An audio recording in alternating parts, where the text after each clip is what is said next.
Assalamualaikum warahmatullahi wabarakatuh. Saya Tio Yusika Arrandes, kelas 18 IE2. Di video ini saya akan menjawab beberapa pertanyaan terkait ujian akhir semester untuk mata kuliah Ekonomi Sumber Daya Manusia dan Tenaga Kerja. Baiklah, langsung saja untuk yang pertama, mengenai opini tentang penanggulangan permasalahan SDM, baik kesehatan, pendidikan, human capital, dan lain-lain di masa COVID-19. Nah, jadi pendapat saya mengenai penanggulangan permasalahan SDM di masa COVID-19 saat ini adalah dengan cara harus adanya kerjasama yang baik dari seluruh elemen yang ada, baik dari sisi pemerintah ataupun dari masyarakat. Terus diperlukan kebijakan yang tepat dari pemerintah untuk menanggulangi permasalahan-permasalahan terkait SDM seperti pendidikan, kesehatan, dan lain sebagainya. Nah, kebijakan tersebut harus diperhitungkan dan harus berorientasi untuk kesejahteraan masyarakat.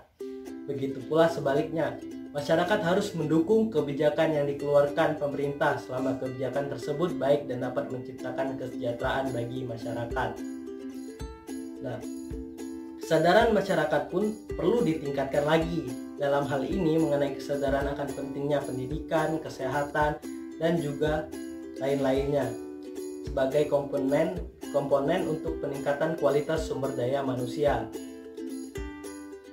Misalkan pada saat COVID ini kita ketahui bahwa pemenuhan kebutuhan pendidikan harus terlaksana secara daring ataupun online. Adapun juga tingkat kesehatan masyarakat perlu diperhatikan dan kualitas modal manusia juga harus tetap terjaga kualitasnya. Nah, di mana hal tersebut harus tetap diperhatikan di samping adanya aturan dari pemerintah untuk membatasi interaksi sosial yang dilakukan secara langsung. Nah, tentunya dalam kegiatan belajar mengajar secara daring memiliki beberapa permasalahan yang akan kita hadapi. Contohnya adalah keterbatasan akses internet bagi masyarakat di wilayah pedesaan, mahalnya harga paket data internet, masih banyaknya tenaga pengajar yang gaptek, dan masih banyak permasalahan lainnya.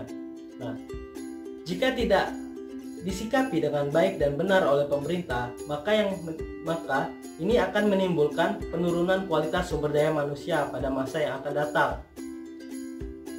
Hal ini karena proses belajar mengajar tersebut tidak berlangsung secara optimal dan bahkan terkesan hanya sekedar formalitas saja.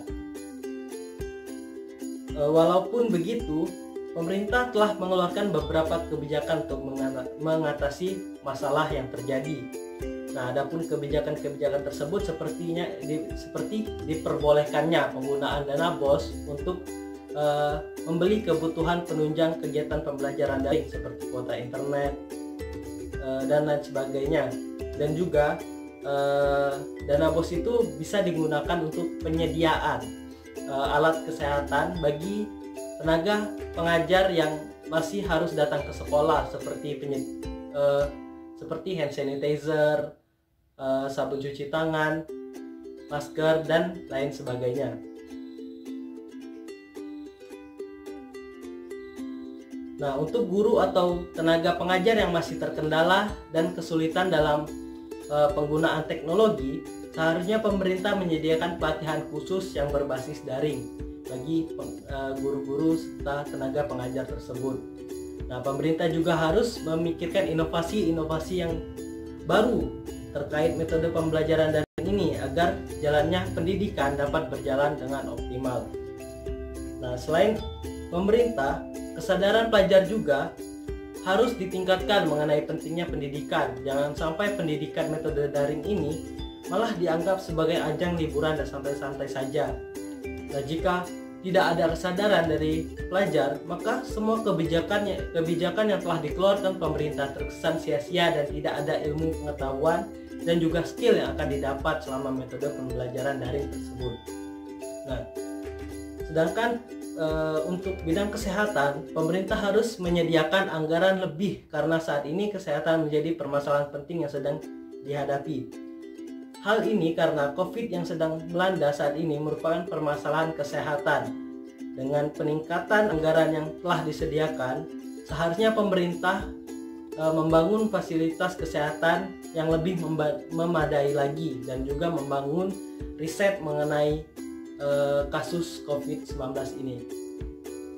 Nah, selain itu, pemerintah juga perlu memberikan bantuan terhadap masyarakat yang kurang mampu dalam memenuhi kebutuhan gizi yang diperlukan untuk meningkatkan kualitas hidup mereka. Nah, untuk masyarakat sendiri diperlukan kesadaran akan pentingnya menjaga kesehatan tubuh, di mana masyarakat perlu menjaga kebersihan dan juga mengatur pola hidup dengan makan makanan yang bergizi. Nah, yang menjadi permasalahannya adalah tidak semua masyarakat dalam kondisi yang berkecukupan pada masa saat ini atau pada masa COVID ini. Maka diperlukannya penanganan dari pemerintah untuk menyalurkan bantuan berupa kebutuhan pokok untuk pemenuhan gizi masyarakat. Nah, dari semua yang telah dijelaskan, fungsinya adalah untuk menjaga kualitas dari sumber dari modal manusia. Nah, di mana pendidikan dan kesehatan sangat diperlukan untuk menjaga kualitas sumber daya manusia yang ada saat ini. Nah, untuk itu diperlukan campur tangan dari seluruh elemen, baik masyarakat ataupun pemerintah dalam menghadapi permasalahan-permasalahan yang timbul pada masa COVID-19 ini. Nah, harapannya semoga dengan adanya kerjasama yang baik antara pemerintah dan masyarakat, maka permasalahan SDM di masa COVID-19 ini dapat ditangani secara optimal. Kita lanjutkan ke pertanyaan selanjutnya, yaitu jelaskan tentang backward bending curve. Nah, backward bending curve atau kurva melengkung ke belakang menjelaskan antara upah dan jam kerja seseorang. Nah, dimisalkan seseorang yang baru lulus kuliah lalu dia bekerja. Nah, orang tersebut akan mendapatkan upah standar UMR dengan jumlah jam kerja normal sekitar 8 sampai 9 jam. Namun, ketika seorang pekerja memiliki keterampilan yang tidak dimiliki oleh pekerja lainnya, contohnya pekerja tersebut memiliki keterampilan yang jarang dimiliki oleh orang lain. Nah, maka seseorang tersebut bisa mendapatkan upah yang lebih tinggi dari standar UMR dengan jam kerja yang lebih sedikit, yang hanya 4 sampai 5 jam saja. Nah, kenaikan upah tersebut bukan karena ada gelar di belakang nama pekerja tersebut, melainkan karena kualitas dan keterampilan khusus yang dimiliki oleh pekerja tersebut. Nah, contohnya adalah Mark Zuckerberg, yaitu pendiri Facebook, di mana dia memiliki pendidikan yang tidak sampai S1. Namun karena keahlian di bidang teknologi, komputer dan jaringan, maka dia bisa mendapatkan upah yang lebih tinggi dengan jam kerja yang lebih sedikit. Untuk pertanyaan terakhir atau pertanyaan ketiga, yaitu jelaskan tentang pendidikan merupakan bentuk investasi yang baik.